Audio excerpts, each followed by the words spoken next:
nin xikmad leh ayaa beri yidhi iska xanaaq uun maahee waa inaad ka xanaaqdaa qofka munaasibka ah goobta munaasibka ah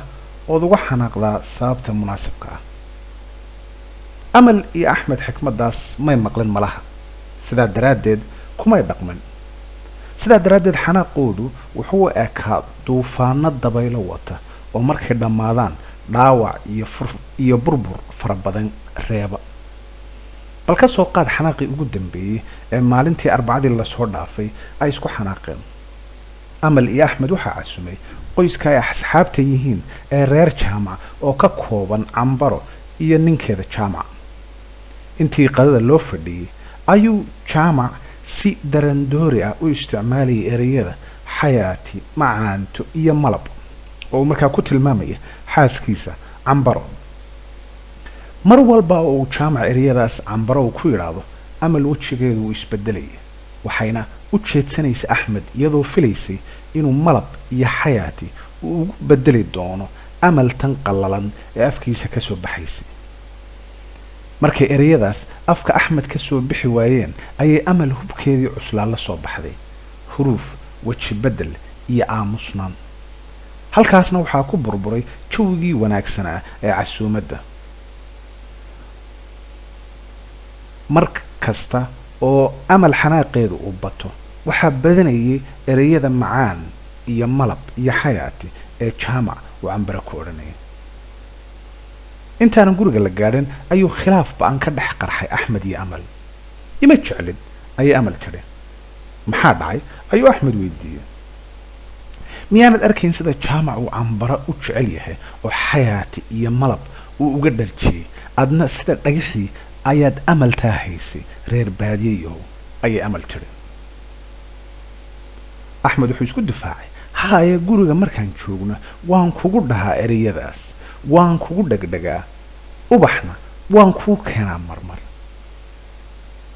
maxay ii taraysaa haddayna dadku ila arkayn waa inaad dadka hortooda igu tidhaahdaa ereyadaas ayay amal tidhi axmed iyo amalba way ogaayeen nolosha dhabtaa ee qoyska reer jaamac way ogaayeen in jaamac uu dumar kale la sheekaysto in cambaro ay guurkeeda iyo dhaqanka jaamac ay dhalisan tahay daryeel ayna ku haysan haddana amal waxaa muhiim u ahaa keliya in ereyadaas dadka hortooda lagu maqalsiiyo axmed wuxuu arkayay in jacaylku uu yahay wax gaar ah ayna tahay in qalbiga uu ka soo go'o istustusnimadana ay markaa ka badhax tirnaato amal waxaa habboonayd inay aragto waxa ay iyadu haysato ooyna eegin dadku waxay haystaan waxaa la yidhaahdaa wax kastoo dhalaalaya dahab maaha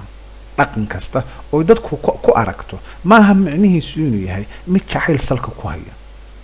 inkastoo ay ogeyd nolosha dhabta ah ee cambaro haddana waxay ka maseyrtay ereyadan uu jaamac ku lahaa waxay ahayd inay ku fakarto inay jacaylka dhabta uu yahay ereyadaas uu ka qiimo badan yahay jacaylka booskiisu waa qalbiga ee carabka maaha ka waran haddii jacaylka dhabtaha ee qalbiga aada weydid waxa kuu soo hadhana ay noqdaan ereyo lagu yidhaahdo markay dadku kula joogaan axmed dhanka kale waxaa habboonayd inuu la fadhiisto amal oo uu ka dhaadhiciyo asbaabaha uu bannaanka ereyadan markuu bannaanka guriga joogo uu markaa ugu odhan kari waayo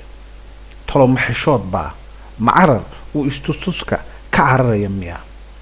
waa muhiim inay amal ogaato asbaabahaas si loo gaadho hab lagu yaraynayo khilaafaadka arrintan ku saabsan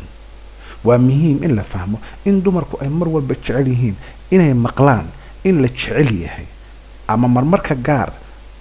la joogo ama marka gaar loo joogo ama marka dadka lagu dhex jiraba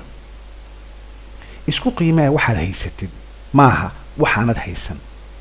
mahadnaqaagu habato qof kale haraggiisa kuma noolaan kartid oo ma noqon kartid adigu waxaa tahay adiga